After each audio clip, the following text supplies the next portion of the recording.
This hearing will come to order. This hearing is called to examine an Arctic-focused agenda, and I am pleased to be joined by Chairman Duncan and members of the Western Hemisphere Subcommittee. All right, thank you. Here we go. Just under 1 year ago, the Europe, Eurasia, and Emerging Threats Subcommittee held its first hearing on the Arctic. Since then, the United States has assumed the chairmanship of the Arctic Council, and the level of congressional interest in our government's Arctic agenda has grown. While the Alaskan congressional delegation, Don Young in particular, or he perhaps is the whole delegation, has been in the forefront of efforts to champion the U.S. Arctic positions. Elected representatives from the lower 48 have increasingly come to appreciate the potential of the Arctic to benefit the entire country. As I noted last time, while we all recognize the receding ice, the purpose of this hearing is not to debate science, whether or not what is taking place is part of a natural cycle or whether it can be traced to the human production of CO2. The fact remains the Arctic is in stark contrast to the Antarctic and is now more accessible than it has been for decades. The purpose of today's hearing is to ask and discuss what are we doing with the Arctic and what do we want to do with the Arctic. Scientific programs and research into topics such as ocean acidification and science of the ice flows help us to understand the Arctic environment, but to what end? Is our government working with private industry and our allies, such as Canada, to build the infrastructure which enables strategic economic development, mineral, oil, natural gas extraction, as well as the possibility of commercial fishing? Or, as I fear, is this administration so focused on global warming that we are passing up ways of expanding prosperity and the well-being of these emerging opportunities in the Arctic? Let me note that while sometimes the rhetoric associated with the so-called race for the Arctic can be a bit exaggerated, the Arctic is not immune from the same forces of geopolitics which apply to other areas of the globe. One disturbing element, at least to me, of the Arctic discussion is the Cold War analogy that everything Russia is doing in the Arctic is a national security threat. We should not be finding ways, we should be focusing on finding ways to cooperate in mutually beneficial development with Russia rather than approach the Arctic issues with hostility and belligerence. Admiral Papp, during your testimony in December, you laid out a vision for the U.S. chairmanship of the Arctic Council. I look forward to hearing about the progress we've made and how those concepts have been put into action. Admiral, and I will pronounce it, Galuet. Okay. And Michael, the subcommittee, we all in the subcommittee look forward to learning about how the Coast Guard and Navy are preparing to carry out their missions in the Arctic and where those lines of authority rest at this moment. It would be especially useful to hear about how our country is working with our allies and Arctic partners to leverage and to build on the experiences that we have so far in order to have some real progress that we can demonstrate in the years ahead. Additionally, is the current division of labor between the Coast Guard and the Navy the best way to carry out our Arctic strategy? Or might some realignment allow our government to be more effective? Be interested to hear your opinions on that. I hope that our hearing today will help illuminate answers to these and other questions. So I thank you all for appearing today, and without objection, all members will have at least 5 legislative days to submit additional written questions or extraneous materials for the record. And with that, Mr. Meeks, you are recognized. Thank you, Chairman Ro Khanna, and it's great to be with Chairman Duncan and Ranking Member Sires. holding this hearing, and thank everybody for holding this hearing to provide us with an opportunity to examine our policy toward the Arctic and the opportunities within the region. At the 6-month mark of the American chairmanship, we can now honestly assess the progress thus far and the challenges that lie ahead. The Arctic has become a popular topic recently. It is the new geopolitically relevant region where energy, trade, military, and environmental interests intersect and perhaps clash. I am specifically concerned about our economic interests in the region, given the changing landscape. And when I say changing landscape, I mean it literally. I'm referring to the melting ice caps and the subsequent new trade routes, reachable resources, and uncharted territory. Recently, we saw, for example, where the Shell abandoned its Arctic drilling plans due to low energy prices, regulatory pressure, and a misunderstanding of the geology. There are other private actors that are considering business and trade in the region as well. In America's role as chairman of the Arctic Council, what drives the economic opportunities in the region, and are we taking the environmental impact of economics into account? We need to look at all of those things. Furthermore, from a geopolitical perspective, one can sense that a number of nations are scrambling to be the first mover in the territory. Russia, for example, is ahead of everyone in the ice-breaking capabilities. This has both economic and military implications. And I would like to encourage cooperation between all of the actors and acknowledge the Arctic Council for being an instrumental organization in the effort to bring all concerned nations together, including China, because it is important for every nation that we have a clear understanding, because it affects all of us that share this place that we call the planet Earth. You know, on one of my first trips that I was able to take as a member of Congress back in 1999, I had always dreamed of going to Alaska. And I saw a trip, and I went to Alaska. And if the truth be told, I did not know what I was in for. I thought that the trip to Alaska was going to take me someplace where I'd have a nice hotel room and I'd get to see, you know, some of the ice and by air and get back home. I didn't realize that it was a camping trip. Even though I had camping gear, I didn't realize it. I didn't realize that they were going to take me on a small plane, and I would fly over, and I would see the glaciers and everything, and caribou that were moving, and I didn't realize that in polar bears and grizzly. So I didn't realize that. And I didn't realize this little plane would land in the middle of the tundra, and they would tell this guy from New York City who had never gone camping in his life that plane would take off, and they would tell me, we will see you in 4 days. And so now I'm stuck out on this place 4 days, and it was fortunately, in one extent, that it was unusually warm at the time. But what I did not realize, with that warmth came trillions of mosquitoes. And so I thank God, though, for the 24-hour sun. So it never got dark. And I had to eat some of those mosquitoes as we tried to, because that was the only thing. But I saw the beautiful landscape.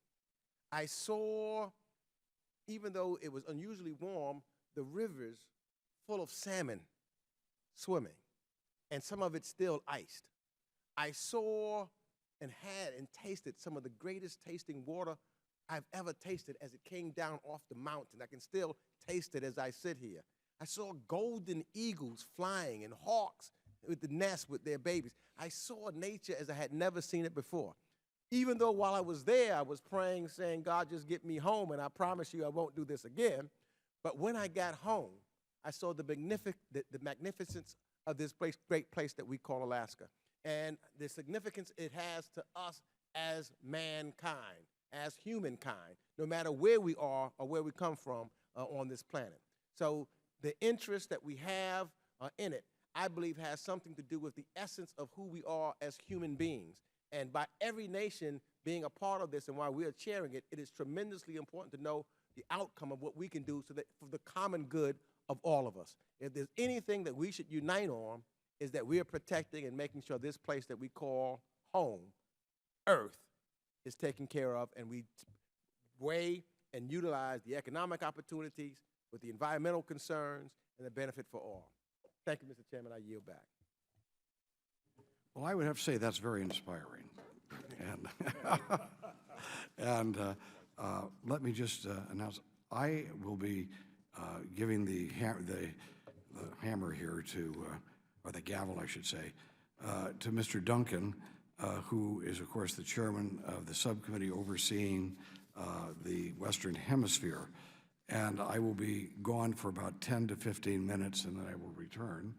And Mr. Duncan, you may proceed in charge. You got to win the election first.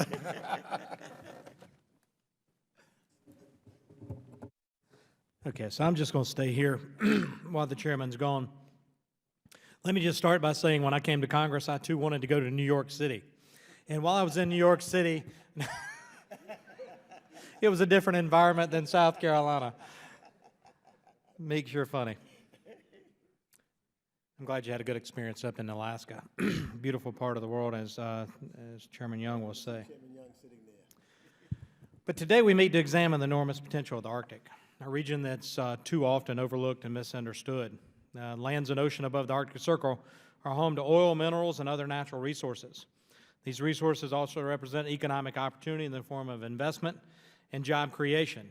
Beyond these considerations, there is also major security components to the Arctic puzzle.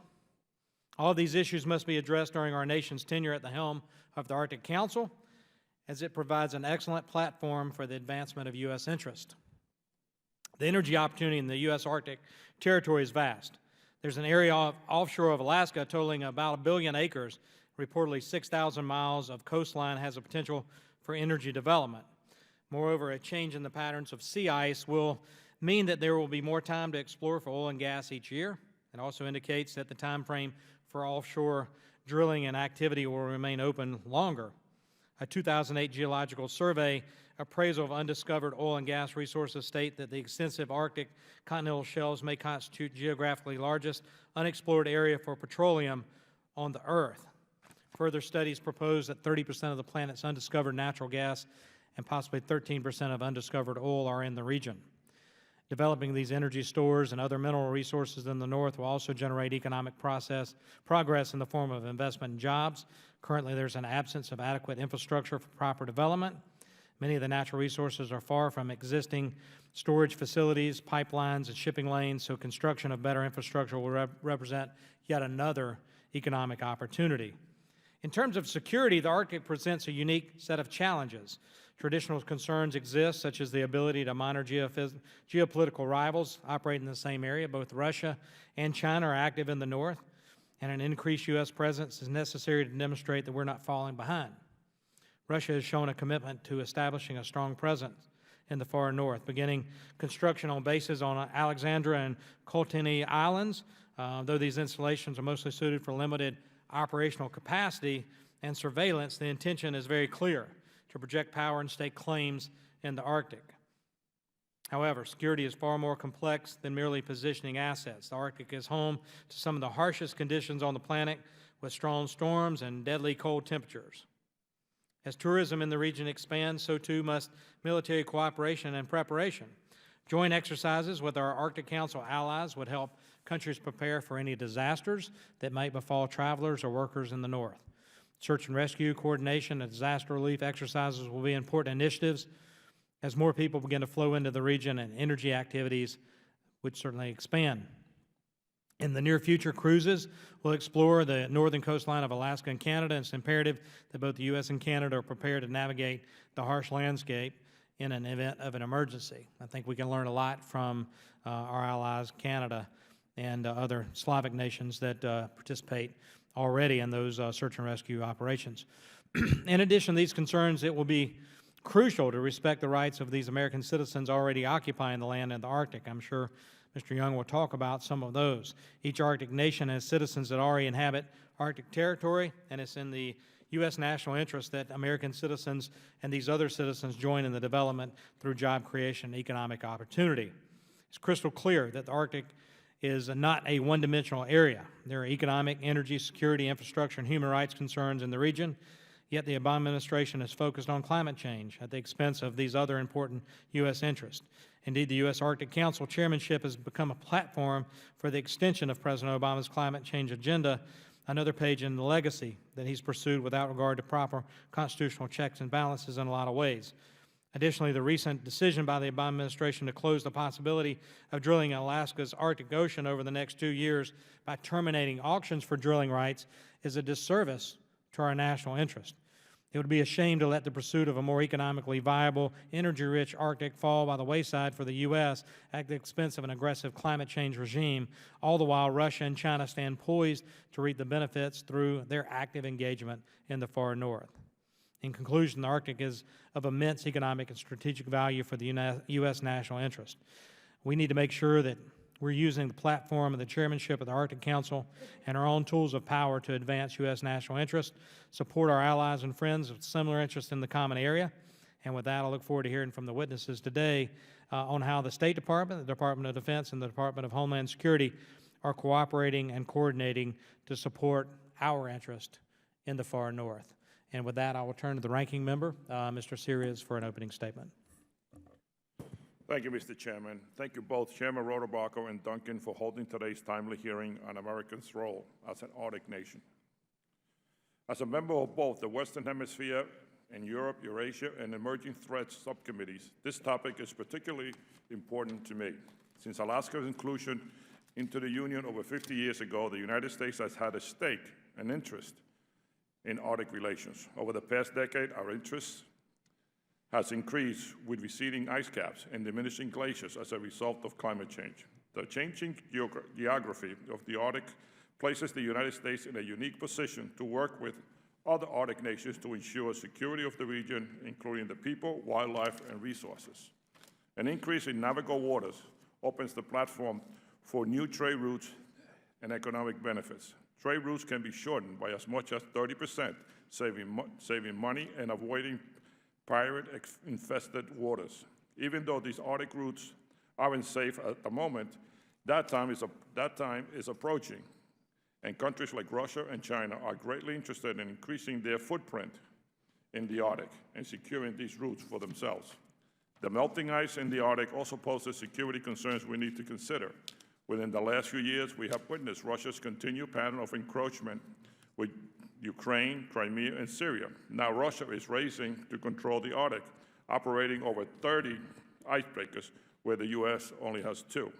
We must remain vigilant to the growing aggression and ensure that it does not spread to the Arctic, running counter to U.S. interests. The administration's selection of Admiral Papp as the first U.S. Special Representative for the Arctic and the implementation of the National Strategic for the Arctic region are encouraging signs of increased engagement in the region. I look forward to hearing from Admiral Papp and other members of the panel on how Congress can best work with the administration to realize the goals and our plans for the High North. And I wanted to say that if you go to my friend Don Young's office, half of the wildlife in Alaska is hanging in his office. Beautiful office. Meeks has flashbacks when he goes there. There's one member of Congress that has a territory, a district that actually touches the Arctic, so I'm going to use some leniency here and recognize the gentleman from Alaska for an opening statement. Thank you, Mr. Chairman, and thank you for this important hearing. And I want to thank the people on the Arctic Council. I will tell you, Alaska sort of feels like the ugly debutante. No one paid any attention to the Arctic until recently. We kept saying, we're here, and there was little acknowledgement of, and now we have a great deal of interest. And I think it's our responsibility as a Congress, especially this committee, that we look at the total picture. I don't want us to become the spokeschild for the climate change battle. I want us to say, what can we do to adapt to it? How we can compete and work with the neighbors who are trying to grasp it right now. We talk about Russia as a security issue, but they really want to claim that area with China. And we sit on our hands. We have 2 worn-out icebreakers, which I funded for 40 years ago. We need new icebreakers. We need new docks. We don't have any docks. And there's been a lack, and this is where this council, this Arctic Council, and this group here has to recognize the economic side of it, not just the environmental side of it. This Congress has to recognize we have to put an infrastructure in place. Where will we build our docks? Will we be able to service the navigational needs? What role will the Navy play? What role does the Coast Guard play? What role does the Corps of Engineers? There has to be an Arctic policy. It can be established through this group right here. But you better work together. And if all I hear about, we're not going to listen to the local people, which just recently occurred with this administration. We talk about the indigenous people. They're not being heard. They've been heard by the industry, but by not this administration. This is a big picture. I represent that whole state, every lick, and including the mosquitoes, Mr. Minks. Did they give you a 410 with your survival gear? They did. Because 410 is to shoot the mosquitoes, by the way. So I want this hearing to bring out where are we going to be 10 years, 5 years, 2 years, 1 year next month. I don't hear a lot of talk. We have a tendency to do that and allow Russia and China to take over the Arctic. It's too important to this nation. And without Alaska, we wouldn't even have this hearing. People forget that. That's why we're an Arctic nation. But the potential of the Arctic nation, the potential of the Arctic, not only the minerals, potential to improve the well-being of these people of the United States has to be done with a concrete plan with everybody working together. Thank you, and I yield back. I thank the gentleman, and other members are advised they can submit the opening statements for the record. We also have a lighting system for our panelists. You'll be given 5 minutes if you could stay as close to that as possible. Your biographies are already provided to the members, so we're not going to read those. And I will now recognize Admiral Papp for a 5-minute opening testimony. Admiral. Well, thank you, Chairman Duncan, and I look forward to seeing Chairman Rohrabacher back here in a little bit. Ranking Member Meeks, Ranking Member Series, and welcome as well to Chairman Young, who has been such a great supporter to us for so long. And yes, sir, I've had the taxidermy lecture in the office in the past, and I agree with you, it's educational. I know it's perfunctory to say that we're delighted to be here. I am, in fact, delighted to be here because I was supposed to be in Belgium today speaking at an Arctic conference, and all things considered now, I think I'd rather be here. But also because we get a chance to talk about this program and give it broader exposure. So thank you for having me here. As the Special Representative for the Arctic, my broad charge is to lead the nation's international efforts to promote our priorities to advance U.S. policy in the Arctic region. I also represent the Department of State at the Arctic Executive Steering Committee that was a result of the President's Executive Order on an implementation of the Arctic Strategy. The State Department recognizes that significant changes in the Arctic are creating new challenges and opportunities for the United States and other Arctic nations. A rapidly warming Arctic offers new shipping routes, increased opportunities for trade and tourism, and the potential for resource exploitation. But it also threatens traditional ways of life and increases the risk of environmental disasters. Our Arctic engagement takes place primarily through the Arctic Council. The Arctic Council is the preeminent forum for international diplomacy on Arctic matters. The United States assumed the chairmanship of the Arctic Council in April of this year. Our chairmanship theme, One Arctic, Shared Opportunities, Challenges, and Responsibilities, echoes the belief that all 8 Arctic states must work together to address the challenges of a changing Arctic, to embrace the opportunities it presents, and to face the responsibilities we all have as stewards of this vast region. We're already a quarter of the way through our U.S. chairmanship and have already convened 2 meetings of the senior Arctic officials and several meetings of the Council's various working groups, task forces, and expert groups. These groups are pursuing an ambitious work plan for the next 2 years under the themes that we've chosen to highlight during the U.S. chairmanship. The first, Arctic Ocean Safety, Security, and Stewardship. The second, improving economic and living conditions. And then third, addressing the impacts of climate change. We're off to what is perhaps the most aggressive start to an Arctic Council chairmanship. The April ministerial in Iqaluit, Canada was followed in rapid succession by a kickoff event at the State Department, and then the earliest convening ever of the senior Arctic officials in memory.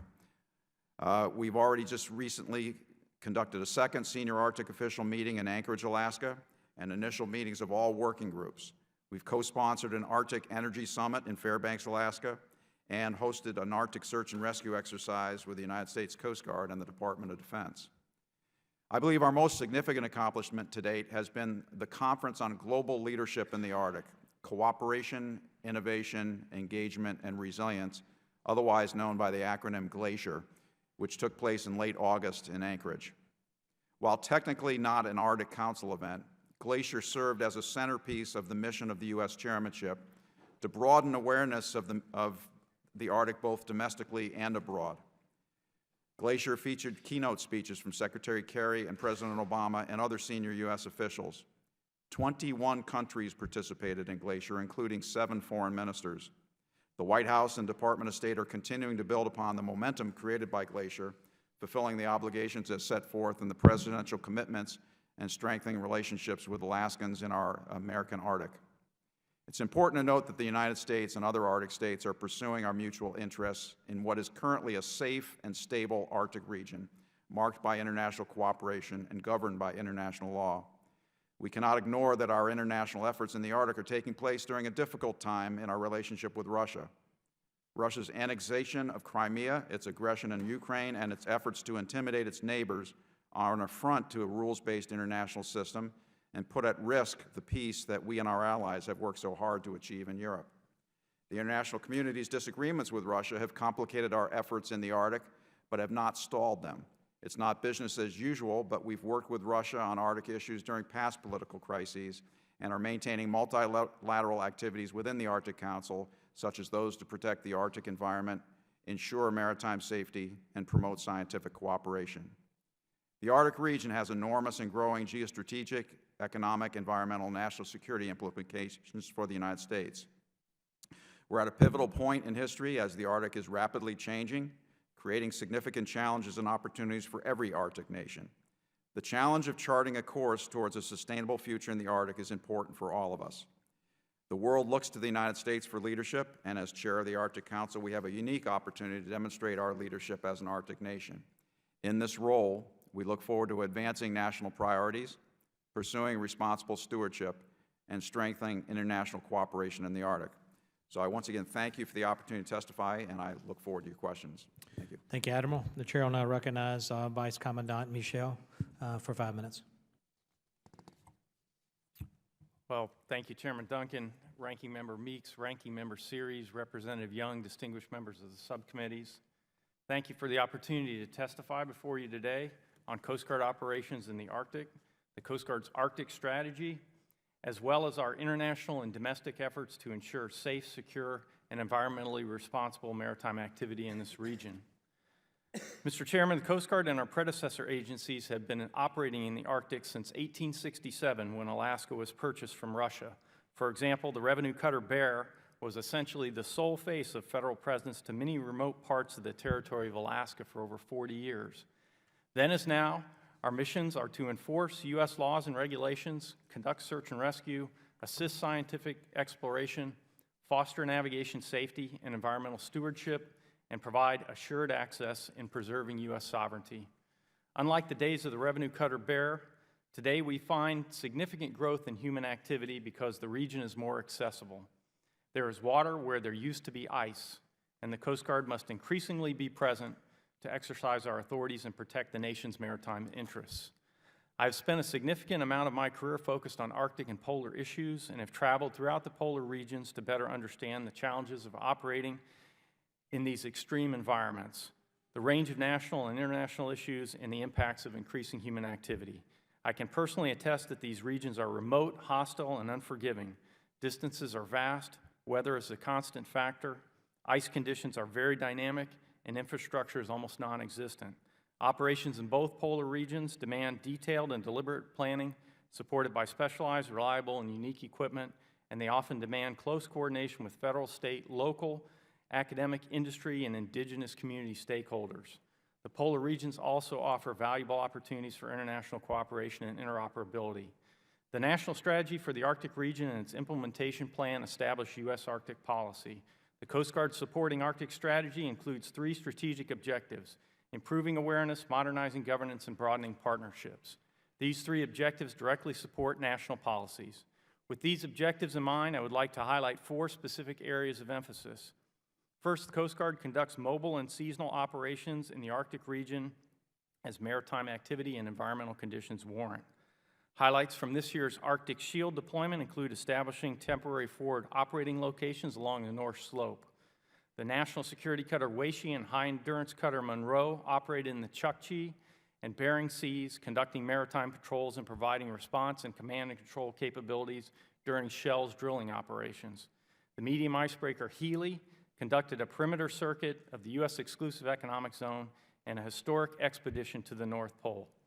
Second, in facilitating safe global shipping, the Coast Guard was instrumental in the development of the Polar Code, a suite of safety and environmental protection regulations adopted by the International Maritime Organization in 2015. These regulations will enter into force in 2017. Third, the Coast Guard continues to provide strong support to the Arctic Council and the U.S. chairmanship, including policy and programmatic support, as well as being a key sponsor of various contingency response agreements and exercises. Fourth, the Coast Guard is increasing engagement with peer maritime services from all Arctic nations, including Russia. 3 weeks ago, the Arctic Coast Guard Forum was formally established at the U.S. Coast Guard Academy with 8 Arctic nations, heads of Coast Guards or equivalents, and Secretary Johnson in attendance. Before closing, I want to emphasize the importance of assured access to the polar regions. The ability to operate year-round, safely and reliably means having heavy icebreakers. Year-round access is vital to our nation's security and economic interests. In August, at the Glacier Summit in Anchorage, Alaska, the President expressed clear intent to maintain our ability to access polar regions year-round, affirm the Coast Guard's responsibility to provide heavy icebreaking capability, and announce plans to accelerate the acquisition of new heavy icebreakers. Today, the Coast Guard operates 2 icebreakers in the polar regions, the heavy icebreaker Polar Star and the medium icebreaker Healy, which mainly provides scientific support to the National Science Foundation. Polar Star is over 40 years old, and our only other heavy icebreaker, Polar Sea, is currently inoperable. The Coast Guard needs at least 2 heavy icebreakers to provide year-round, assured access, and self-rescue ability in the polar regions. Coast Guard is moving forward at best speed to meet the President's intent to recapitalize our aging heavy icebreaker fleet, and we look forward to working with Congress on this important effort. Thank you for the opportunity to testify before you today, and thank you for your support of our men and women in uniform. I look forward to your questions. Thank you. Thank you, Commandant. Chair will now recognize Admiral Gallaudet. Good afternoon, Chairman Rohrabacher, Chairman Duncan, Ranking Member Meeks, and Ranking Member Series, and other members of the subcommittees. Thank you for the opportunity to discuss the Navy's ongoing future activities in the Arctic. I have submitted my full statement to the committee, which I ask be made part of the hearing record. I will now give a brief opening statement. As a global force, the U.S. Navy must be ready to operate in all the world's oceans, including the Arctic, as we have done for many decades. The risk of conflict in the Arctic region is currently low, and as such, the Navy's current posture in the region is appropriate to address existing defense requirements, primarily through the use of undersea and air assets. However, in the event that these requirements change, we must be ready to operate in this challenging and changing environment. In support of the U.S. national strategy for the Arctic region and the Department of Defense Arctic strategy, the Navy has identified 4 strategic objectives: ensure U.S. Arctic sovereignty, provide ready naval forces, preserve freedom of the seas, and promote partnerships. The recently revised cooperative strategy for 21st century sea power builds on the heritage and complementary capabilities of the Navy, Marine, and Coast Guard team to advance the prosperity and guarantee the security of our nation. The sea services will continue to evaluate Arctic access and presence requirements, improve maritime domain awareness, and pursue cooperation with Arctic partners to enhance maritime safety and security of the region. The Arctic is a major driver of global climate and weather. This region is experiencing change at an accelerated rate compared to the rest of the world. The diminishing sea ice is gradually opening the region to the potential for increased economic activity and tourism, including commercial shipping, fishing, oil, and mineral extraction, and tourism. These changes will necessitate more accurate and long-range forecasts to ensure safe transit in the region.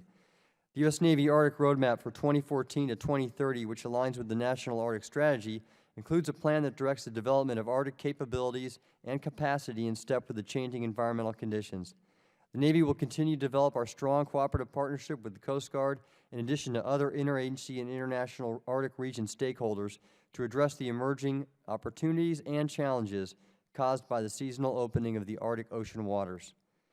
The Navy will continue to take deliberate steps to develop Arctic expertise through exercises, scientific missions, and personnel exchanges that provide sailors with opportunities to learn best practices.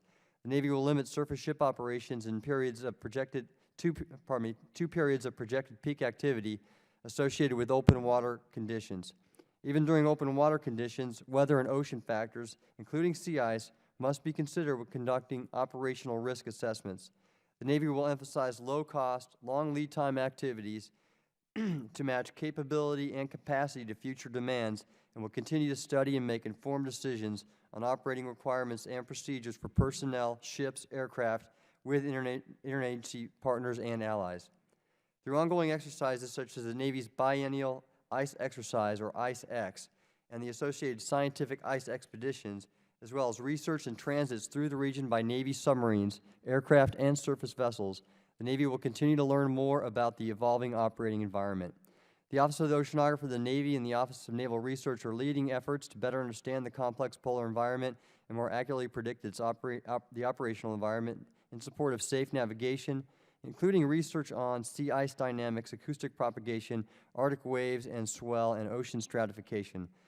Our Marginal Ice Zone Research Initiative is an example of the types of programs designed to develop new observing technologies and gather observations using a mix of autonomous sensors and platforms, allowing Navy-funded scientists to investigate ice, ocean, atmosphere dynamics and characterize the physical processes that govern the seasonal evolution of ice cover.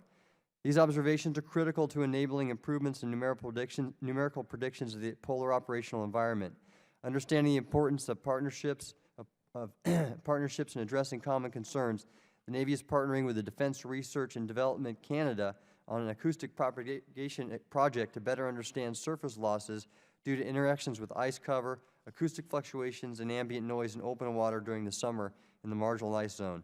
The Navy will continue working to solve the difficult problems that arise from Arctic operations to ensure our force can operate safely in the Arctic when needed.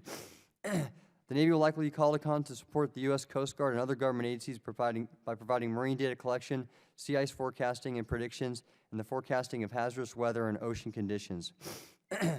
With the Coast Guard, through the implementation of the National Fleet Plan and our respective Arctic strategies, the Navy and Coast Guard are identifying opportunities to increase commonality and interoperability. While balancing all our global defense responsibilities, the Navy will continually assess its preparedness in response to changes in the Arctic environment and changes in the security environment. Maritime security and international naval collaboration have always been critical components of U.S. Arctic policy. The Navy's approach underscores the need to strengthen our cooperative partnership with interagency partners, especially the Coast Guard and the Arctic stakeholders. The key will be to balance potential investments with other service priorities and leverage interagency and international partnerships.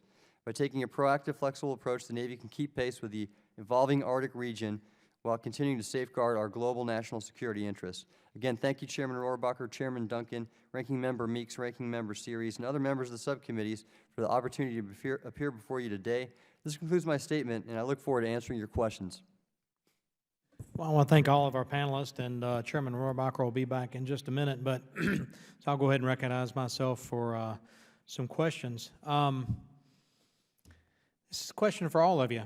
Fascinated with technology and the ability for unmanned technology, drones or underwater vehicles, and is there a possibility to use those in the Arctic for exploration for whatever we're looking for, whether it's minerals or whether it's the determination of sea ice thickness? I'd love to hear your thoughts about using technology in that environment and some of the challenges that maybe that environment presents to the use of technology. So, Admiral?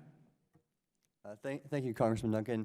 Yes, sir, we have the Naval Oceanography Program has significant experience in concert with the Office of Naval Research in operating unmanned systems across the world to better characterize the ocean in support of our warfighting requirements.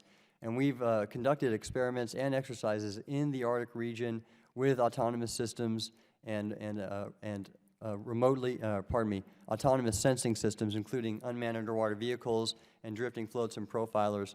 And actually, we will demonstrate another example of these technologies during this ICE exercise I alluded to in my opening statement.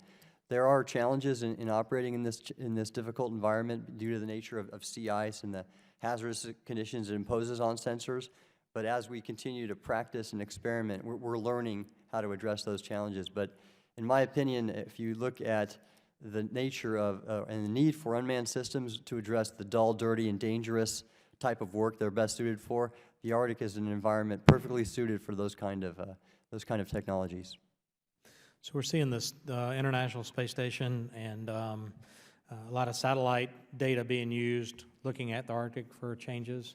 Do you trust being able to measure sea ice thickness or temperature from space? Yes, Congressman, we do actually. We're actively employing a Canadian synthetic aperture radar sensor on one of their satellites as part of the mission of our Naval and National Ice Center, which provides operational predictions of ice movement, sea ice movement for operating forces in the region. This is an international collaborative effort with the Coast Guard and our Canadian allies. And again, that center will be used in a prominent way for this ice exercise in March of 2016 to best locate the ice camp where our 2 submarines will surface and conduct the exercise. Yeah, is there any margin of error there? Have you noticed any differences between measurements taken from space and what you may find actually on the surface? Yes, sir. There is a fair amount. There is uncertainty. I couldn't characterize the exact amount, and I'd like to take that for the record. But we have a strong confidence in our satellite sensing capabilities. But as in any region, the best use is sort of a suite of capabilities that include in situ sensors as well as remote sensors from satellite, for example, or radar, and those work in a complementary way to best characterize a given physical environment. So that applies in the Western Pacific as it does in the Arctic. All right, thank you. I want to shift gears here, Admiral Papp. We see China's incursions into the South China Sea, specifically the Spratlys. These are atolls, underwater shallow reefs that have been built upon. So as they continue to violate what I think the international law in the South China Sea, has the administration considered moving to revoke some of the privileges we have granted China in the international community, such as their observer status in the Arctic Council? Well, sir, part of the response has been in that particular area of the world, work between the State Department and the Department of Defense, freedom of navigation exercises demonstrating U.S. will and commitment to stand against those illegal proclamations of waters in the South China Sea. But it's isolated that, much like we have isolated the sanctions on Russia in response to their incursions in Ukraine and Crimea, yet we're still able to work within the Arctic. We are hopeful that we can use the Arctic as a place where we can continue to have communications, primarily through the Arctic Council, where China is an observer state. So at this juncture, we are not under consideration or not considering revoking their status as an observer, but certainly that's one of the options we could look at in the future. Okay, thank you for that. Admiral Gallaudet, while the Arctic is a low-threat environment and likely will remain so, I think our Navy needs to be ready to serve anywhere, anytime. Does the Navy have the gear and infrastructure to operate in the high north if needed? Just help educate us and what some of the challenges and the type gear that you see the need for or are utilizing today. Yes, Chairman Duncan, the short answer is yes for the current requirements. The combatant commanders that operate in the Arctic region, U.S. Northern Command and U.S. European Command and U.S. Pacific Command, they have not stated a requirement for continuous presence by Navy surface vessels. However, our submarine force is well equipped to operate in the region and has been doing so since 1958 with the first under ice deployment of the USS Nautilus. And in fact, this year, the USS Seawolf just returned from a very successful operational deployment across the Arctic. So the primary requirements we see today are through maritime domain awareness or Arctic domain awareness, and we have the aviation assets as well as remote sensing capabilities that can fill that mission, as well as the undersea requirements that our submarine force is well suited for. As I mentioned in my opening statement, our Arctic roadmap is designed to look at future requirements in concert with the demands that the combatant commanders may levy upon the U.S. Navy to ensure that we build that capability and capacity for increased surface presence or any other kind of operations. Thank you. My time's expired, except for Mr. Meeks. Most of the equipment used may be foreign to most members of the committee, but apparently he was able to survive with that, so I'm going to turn to him for his line of questioning. Thank you, Chairman. Thank you, Chairman Duncan.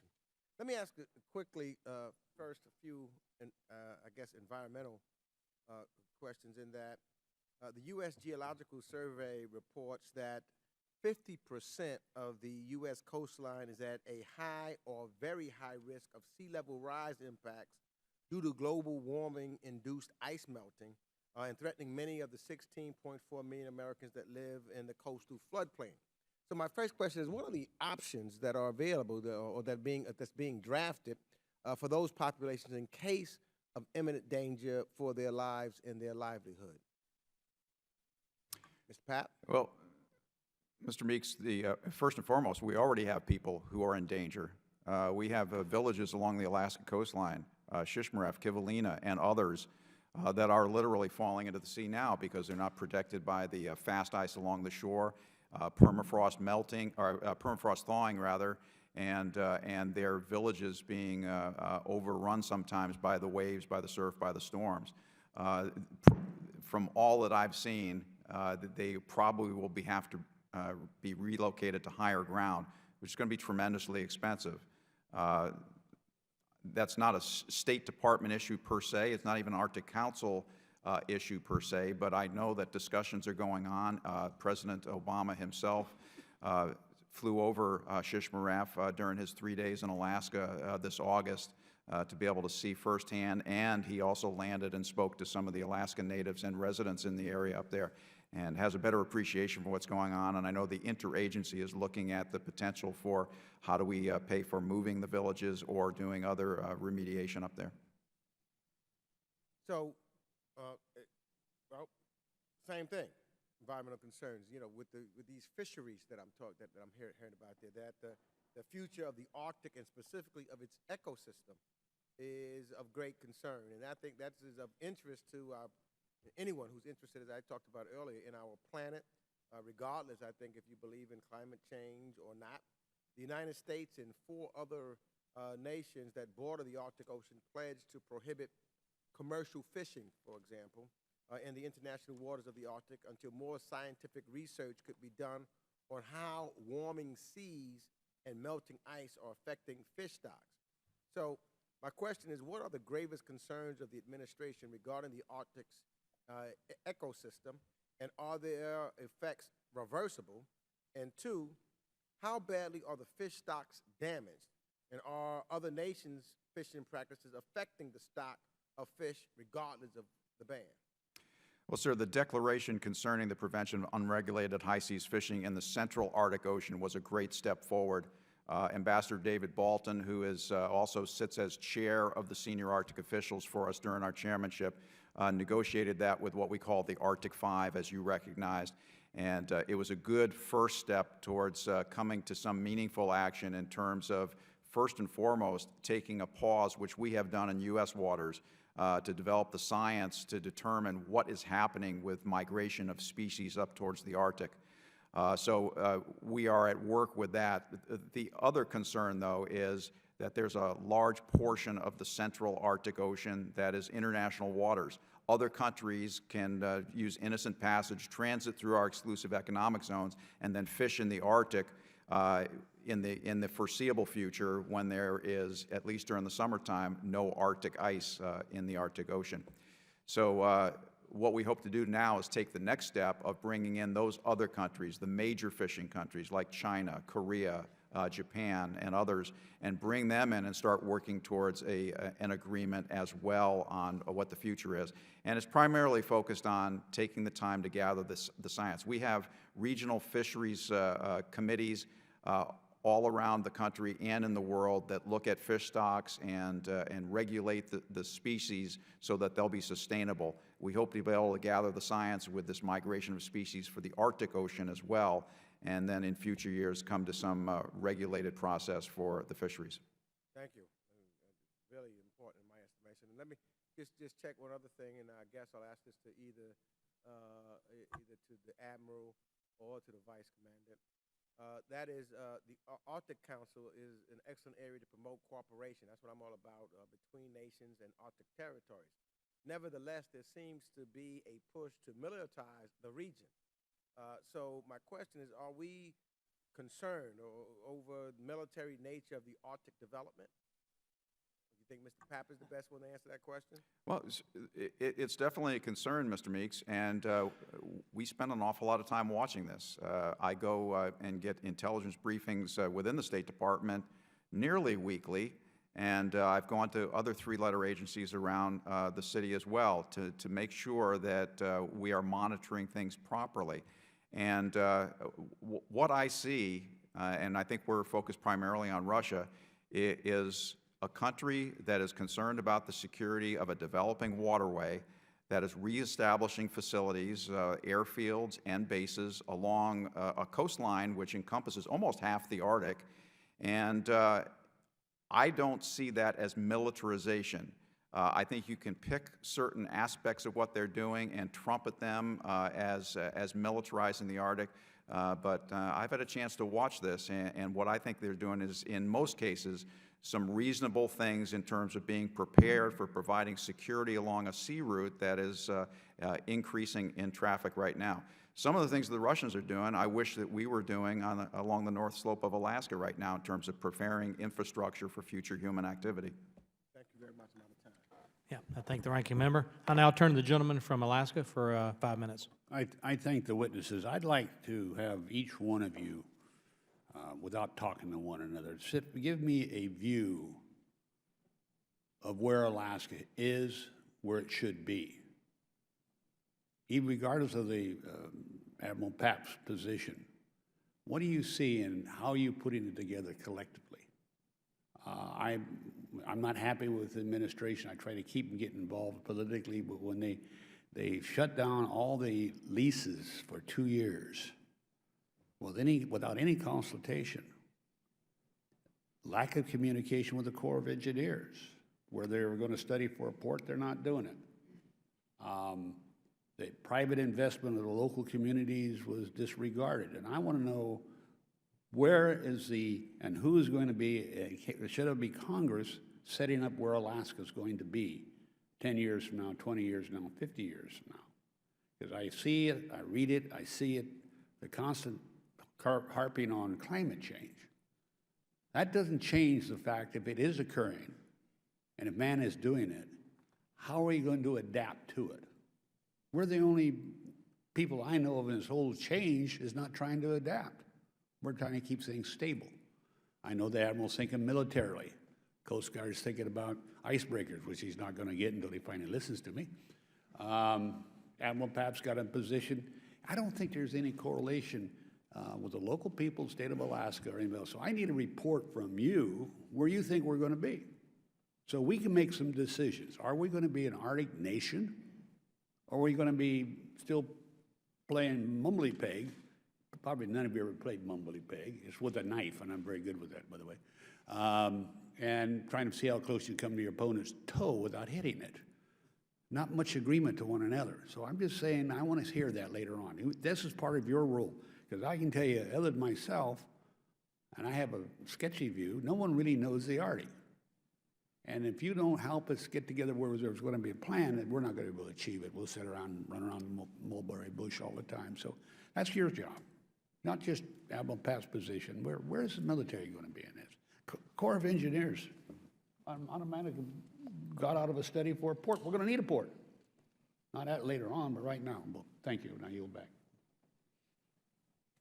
Well, I'll turn the gavel back over to Mr. And just for Mr. Chairman, not because you're coming back, I'm just leaving. It's not because of you. Thanks. Congressman Series.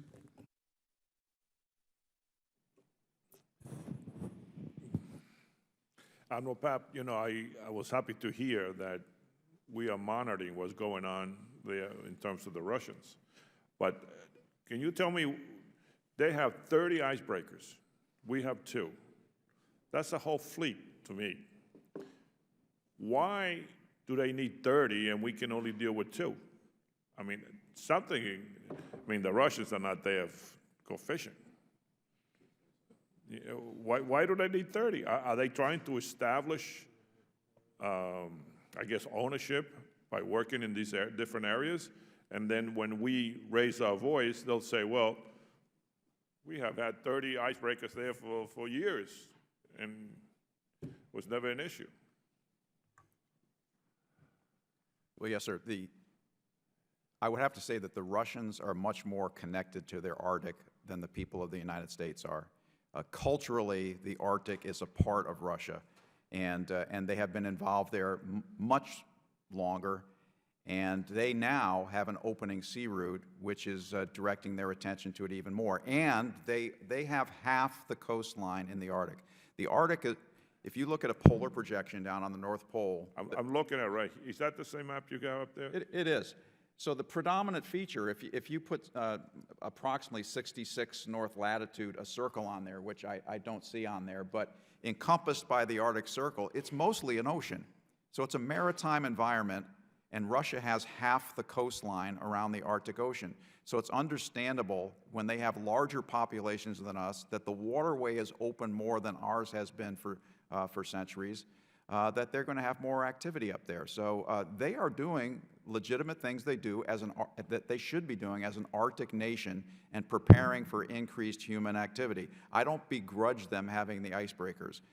We should be doing the same thing. Our Arctic is opening up. There's much more human activity, and the United States Coast Guard needs to provide assured access for security issues, and the only way you can do that guaranteed year-round is by having icebreakers. So it is woeful that we've gotten to the point where we only have 2 icebreakers. During World War II, we built 8 icebreakers, and in fact, we're loaning icebreakers to the Russians until after World War II. So we've declined quite a bit, and we need to be about the business of correcting that. Yeah, if I can add in here, I agree with everything Admiral Papp said. You know, the Russians understand that in order to have governance and in order to enforce sovereignty, you got to have presence. And if you're talking about ice-covered waters of this caliber, you need heavy icebreaking capability. When I came in the Coast Guard, we had 5 heavy icebreakers. When my commandant came in the Coast Guard, we had 7 heavy icebreakers. We've allowed that to atrophy all the way down to 1 heavy icebreaker that is over 40 years old, that has been refurbed for another 5 to 8 years of use, and 1 medium icebreaker. It's a long history as to why we find ourselves where we do, but I can tell you as a Coast Guardsman, right now, I cannot guarantee the United States of America global, year-round access to all the ice-covered areas where we have sovereign interests, and that's where we are today, sir. Would you like to add something? And then, well, yes, sir. What I would say, though, is finally, I used to be working with Admiral Michel, and I would say, not only did I start my career in Alaska 40 years ago, but over the last decade, I spent a lot of time focused on the Arctic and trying to advance the issue of building icebreakers. You know, the President has committed now. He is committed to speeding up the construction of the first icebreaker, and he's now talking plural in terms of icebreakers. And I am assured that we are moving in that direction. But we got that commitment because we finally got him to Alaska. I mean, there's a lot of other issues that our President, our administration, our Congress is focused on. And there's been a lot of discussion about, well, it's only about climate change. Well, yes, that's a legacy issue for this President, and it's what brought him to Alaska. And I, for one, having a responsibility for Arctic activities, am glad that he came up there for any reason. I don't care what reason, but he finally got up there.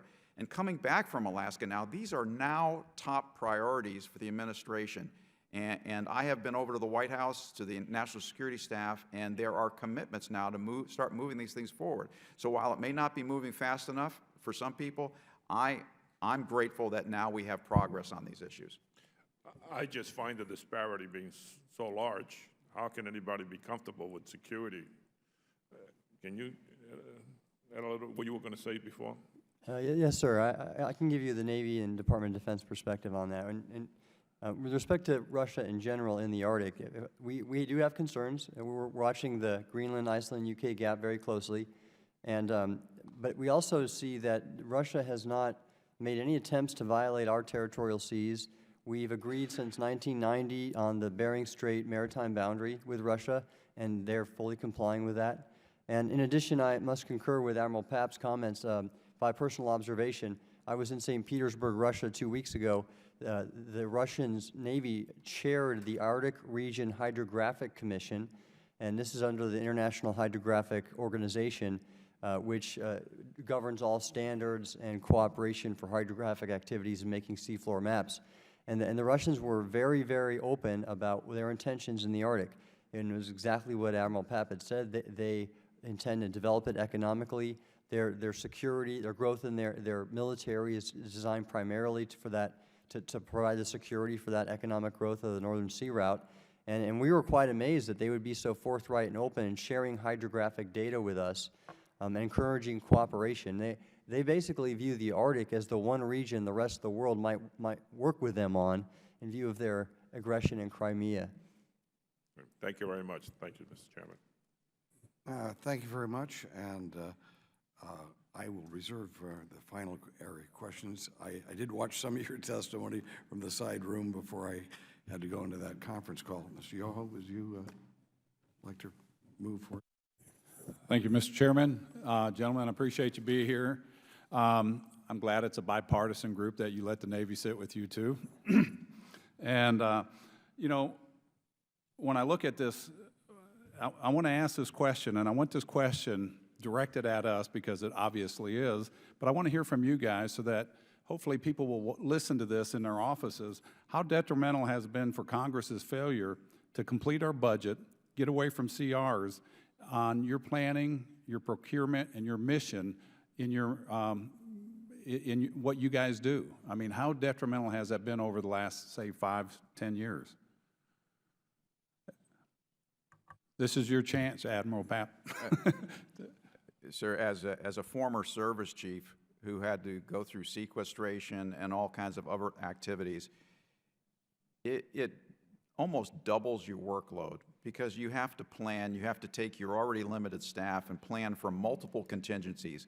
You know, whether it's a government shutdown, whether it's an inability to award a contract to build a ship, and then going through processes to begin an orderly shutdown of the government by issuing notices to all your civilian employees and others, and telling your military people that they still have to work but they may not get paid. I mean, it's just tremendously frustrating for people, particularly people in uniform, that are out there doing their job, and they understand they have to continue to do their job, and not seeing the most simplest aspect of a government approving a budget come through in a timely manner so that they can work more effectively and keep things going.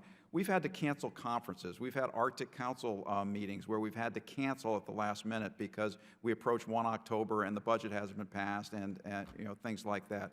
So I mean, it's almost now contingency planning in everything that you do, because even though you know that, okay, they're going to come through with a continuing resolution at the last moment, you still got to go through the process of preparing for a shutdown or canceling conferences and other things. So it's just tremendously inefficient. In your opinion, is this one of the things that have led down to the scale down of the amount of icebreakers that we have? Admiral or Commandant Michelle? I don't think that was the main issue on the icebreakers. Was sort of from another genesis, but I echo what Admiral Papp said. I mean, the lack of certainty that you have in buying capital assets doesn't help the process. Very detrimental to personnel, and I can tell you it degrades morale within the organization. Absolutely. People don't feel like they're valued and they're being sent home. We've had reductions in operating hours and a whole bunch of other things, sir, that impacts us. The only reason I say on the icebreakers is, you know, we've had the recapitalization challenges are of a much broader nature, and they deal with sort of responsibilities within the executive branch on recapitalization of the icebreaking fleet, and it's at such kind of a nascent stage during these latest cycles of sequestration and so on and so forth that I don't think those have been the primary driver for why we are where we are with the heavy icebreaking capabilities. All right, I appreciate that. And of course, obviously, one of the things it does is it winds up increasing the cost down the road. And, you know, we're trying to save money, but in the end result, we know we wind up costing us so much more money. So I just wanted to hear that because we knew that, but I want more people to hear that so that we get our act together up here. So I gave you some freedom there. Are you guys at the liberty to speak about the posturing of other countries, primarily Russia and or China, and what we can expect in the future up there. I mean, hopefully the goal is to keep it demilitarized, but as people get up there, territories and stakes get claimed. What are your thoughts on that? We'll start with you, Admiral.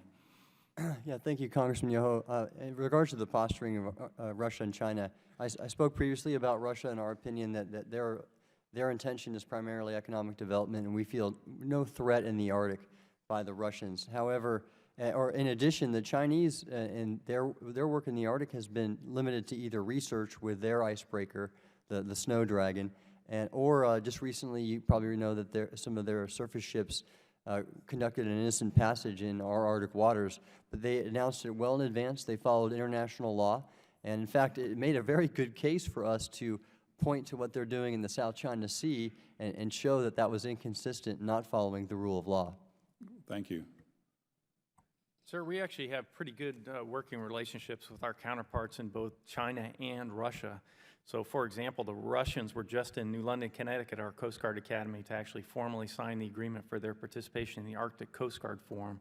And that's going to be an operationally focused agency that will run exercises on topics like search and rescue or environmental protection reasons. And we actually have a quite good working relationship, daily working relationship with the Russian border guard, who is our counterpart, and we work on fisheries issues and search and rescue and a whole bunch of things. As far as China goes, ours has all been cooperative with them as well, whether it's the Shuilong or whether it's the China Coast Guard who participates in the North Pacific Coast Guard Forum, which deals with Bering Sea issues or high seas drift net enforcement and a whole range of different issues. So from a Coast Guard wheelhouse, our relationships are surprisingly good and they're beneficial for both countries, and we try to work very hard at those, sir. Thank you. I appreciate your time, and my time's up, but I appreciate your service, I appreciate what you do, and I hope Russia and China and we all work together and keep it, you know, on the table, above the table. Thanks very much. We have about I got 6 minutes left, and let me just note that as we have heard through this questioning and your testimony, that budget issues more than weather issues are determining what policies we take that will deal with the Arctic. So with that said, and with that understanding that the budget challenges that we have, we are borrowing money. Talk about China's role. How about the fact that they buy our debt, and that one out of every $5 we spend is borrowed money. So with that said, we need to focus on the economic element of the plan. And let me suggest that perhaps whatever cost is needed to maximize the benefit the American people and the people of the world will have from the Arctic has to be not just a signing of checks by the federal government and passing them on, but instead perhaps different ways of approaching a very costly program and project, which is utilizing the Arctic for its best uses to benefit mankind and benefit the United States. Contracting out rather than buying icebreakers. We hear that icebreakers are the ultimate, right now, capital asset that's necessary to ensure that we get the value out of the Arctic. There's no reason to have to buy them, is there? I mean, SpaceX, I think, has actually gone into, how about private sector, public sector partnerships? How about buying a cheaper or buying the same ship from Finnish shipyards? These are all things that could impact on the economic decision as to what we should move forward with. And I'm sure that you agree that these things should be or at least explored to see how much potential we can get out of contracting out, having somebody else build the ships, perhaps public partnerships, and again, which you have demonstrated, which is music to my ears, which is cooperation, international cooperation, to make sure that others are picking up a large portion, or at least a portion of the cost that will benefit everybody. But the last one, how about if there is going to be a harvesting of fish or extraction of minerals or of oil and gas, would it be possible for us to have a user fee or a tax on those, specifically that wealth coming from there?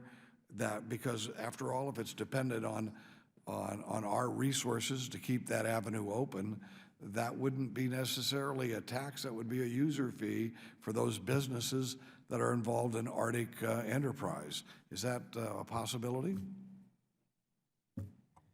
Sir, we've been dealing with user fees in the past, and that's always required legislative authority. The Coast Guard does not have organic authority to impose user fees, for example, for search and rescue services and things like that, and we traditionally don't do that. Right. If Congress were to direct it by legislation, then I assume the Congress can speak. Maybe there could be certain areas that are designated as high risk areas that will depend on government assets to achieve an end, and thus if you're going to be making a profit from that area, there is a payment that would be required for the government providing that service. Just a thought. I have 3 minutes to go and vote. I want to thank all of you for your testimony. I will read exactly what you said. I think this has been very beneficial to start this discussion. And again, a lot of things you've been saying have been music to my ears. Good luck to you all. This hearing is adjourned.